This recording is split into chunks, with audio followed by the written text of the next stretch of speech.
Welcome back, ladies and gentlemen. Prime Minister Dr. Mustafa Madbouli held an international press conference on Sunday, reviewing Cairo's vision over the global economic crisis and the priorities during the current period. Well, to shed more light on this, we have the pleasure to have with us today our dear guest, Ambassador Ayoub Mahmoud Ayoub, Minister Commercial. Good morning, sir. Good morning to you and to the viewers. Sir, how do you see the plan that was put forward by the government concerning Cairo's vision that Dr. Mustafa Madbouli have introduced yesterday in the international press conference? This come at a critical times, and it was very important and long-awaited plan, because the investors, local industries, even the people, the common people wants to know what will the government do, and Prime Minister Madbouli candidly explained what has been done and what will be done and the steps which will be taken during the next few years. This is very important, first of all, so that the public knows what has been achieved. Yes. And a lot has been achieved since 2013. Yes. A lot has been achieved, especially in the economic field. Second, in the stability. Second, many people want to know, we are after the COVID, this is a big problem. So a big problem of the COVID, and then the Ukrainian situation, or war in Ukraine, another crisis over the first crisis. So it was a critical time, and Egypt candidly and skillfully, the government skillfully could cover itself and cover the citizens, especially the less privileged citizens that are better able now to face the repercussions and be productive in all the time. This is a very important as far as economy is concerned, which is very important. Yes. Prime Minister Madbouli highlighted what will be done, and during what about the deficit, about the foreign debt, about in localization of the industry, about the stock exchange, about the new settlements. Many areas has been very clear about what will be done, and we are very pleased that it gives a green signal for the would-be investors.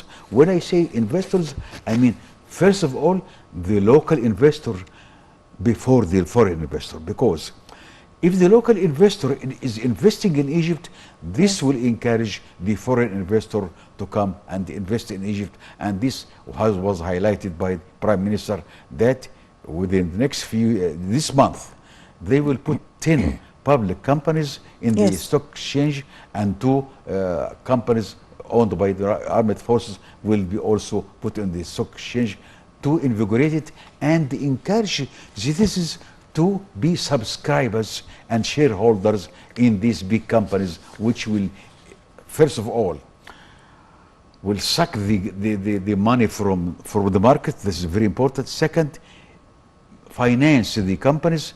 And third, so that we all feel that these companies who are participants in it and shareholders in it, and its success is for us all, not for the company, but for all the citizens. Yes. This is very important so, for the company. Yes, and for so us. the Premier also spoke concerning the investment. He spoke about enhancing the role of the national private sector in the economic activity. This is very important. Why?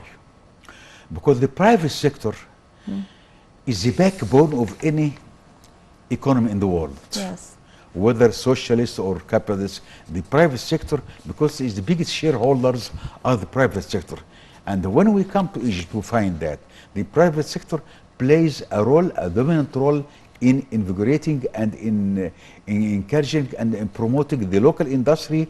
So when I say industry, I don't mean only physical industry, but also services like the ports, the aviation, the transportation, the power. All these are services which is the private sector is encouraged to invest in these new sectors and to be a shareholder and play its role in the development of the country, which is very important. Yes. When I say the private sector, I'm speaking about 65% of the investors are Yes. private sector. Yeah. And we are very keen to encourage them and give them more facilities, and also to clarify procedure for them, so that they know for sure what regulations and rules and laws will govern their investment in the country, and this will encourage them to invest more, and also to invite foreign investors to come and collaborate in the development projects, which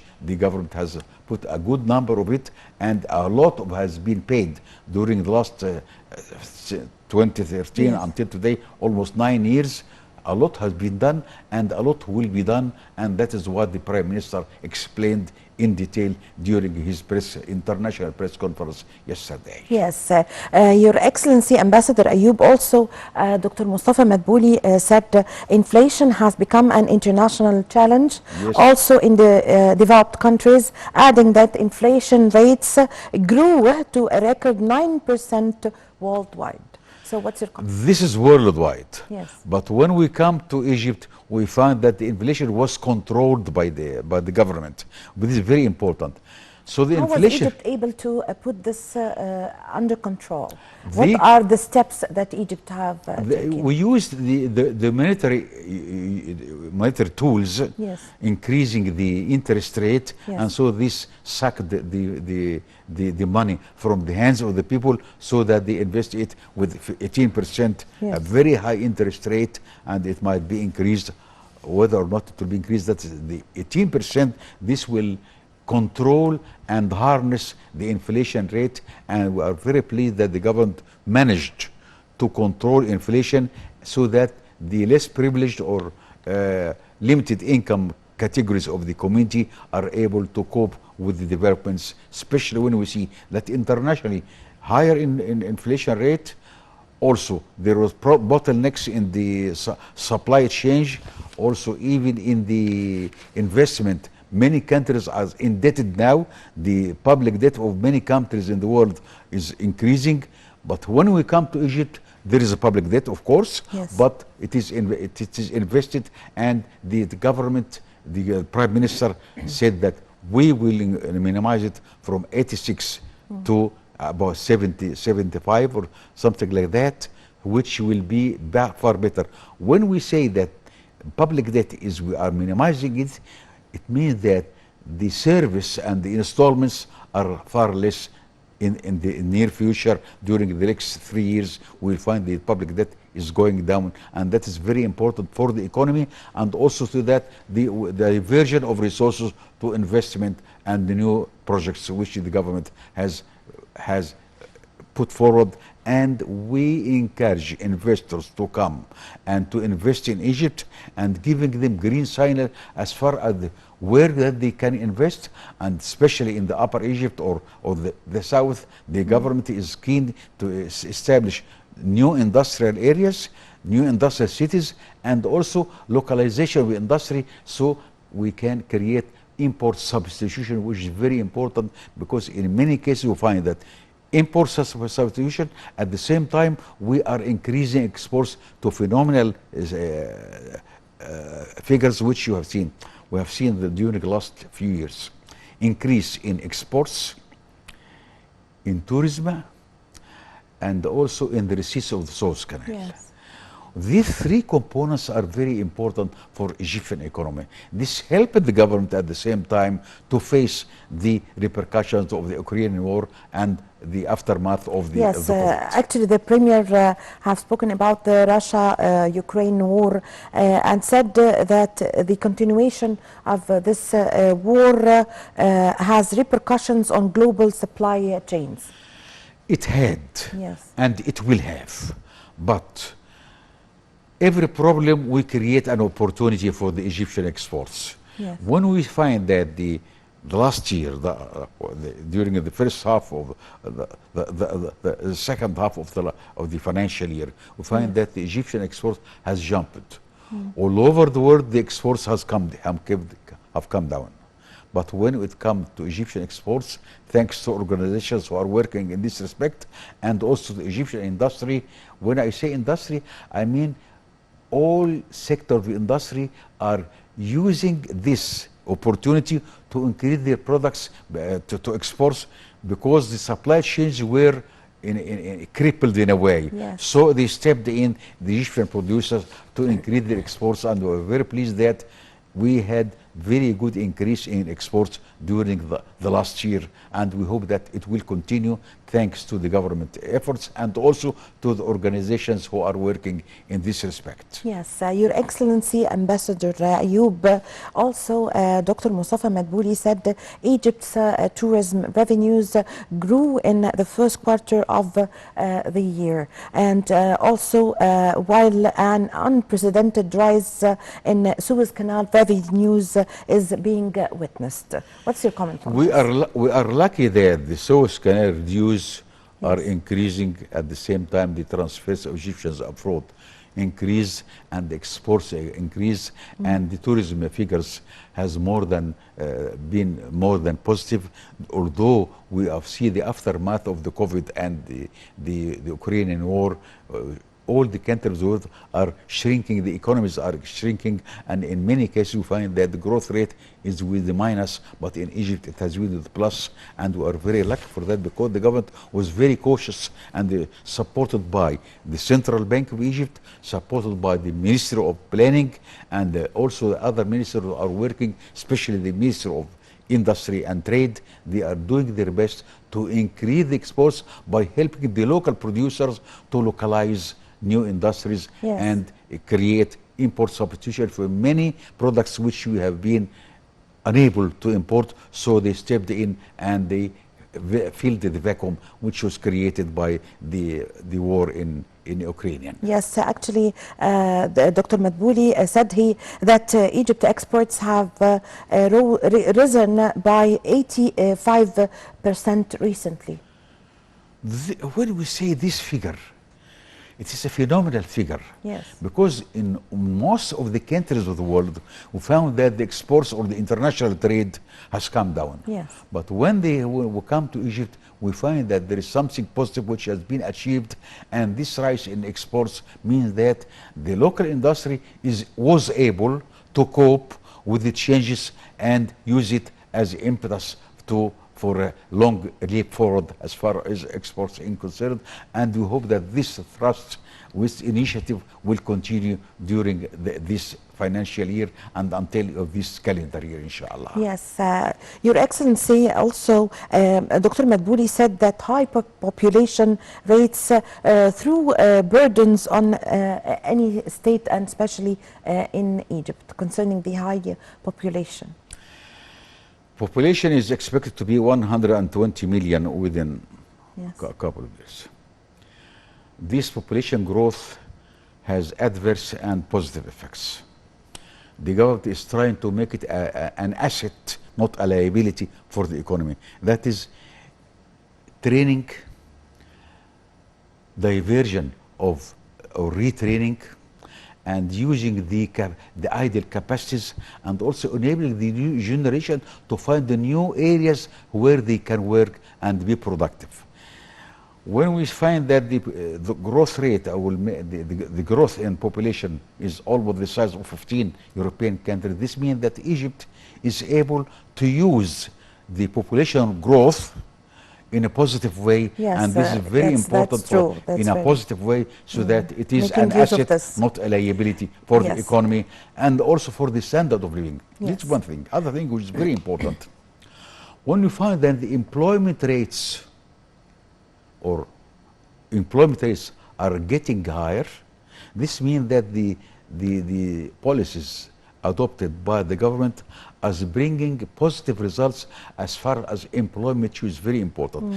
It directly reflects on the livelihood of people, or the standard of living, or per capita of the Egyptian citizen. This is very important for the government and for the economy and for each and every citizen who are seeing that the government is doing its best, and we should all help, support, and be enthusiastic as far as increasing our capacities, and we have a lot of capacities Some of it are unused, and it should be used in the next few years. Thanks to the government is giving green light, and the Prime Minister has made it very clear that during this year, this month, during the month of 10 public companies will be put in the stock exchange, and 2 army companies will also, armed forces will be also. This will encourage the people to step in and be very positive as far as the plans of the government is concerned. Yes, Your Excellency Ambassador Ayoub, also the Premier spoke about Egypt's dealing with the challenge of the corona virus. And in this point, let me say, how do you see the steps or the directives by President Abdel Fattah al-Sisi to solve the problems of unemployment and also the problems that face the citizens during the coronavirus challenge that also faced the whole world, of course? Yes. That, for example, the president allocated a monthly salary or help Yes. for example, people working in the tourism sector, for Yes. example. At the start of the COVID-19 2 years ago.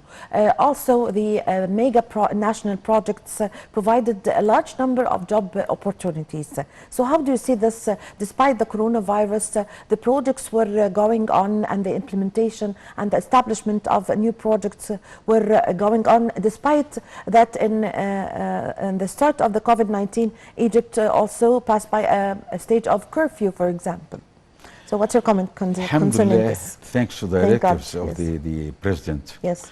Many people who were deprived of their work, now they got financial support so that it enables them for a limited time, of course.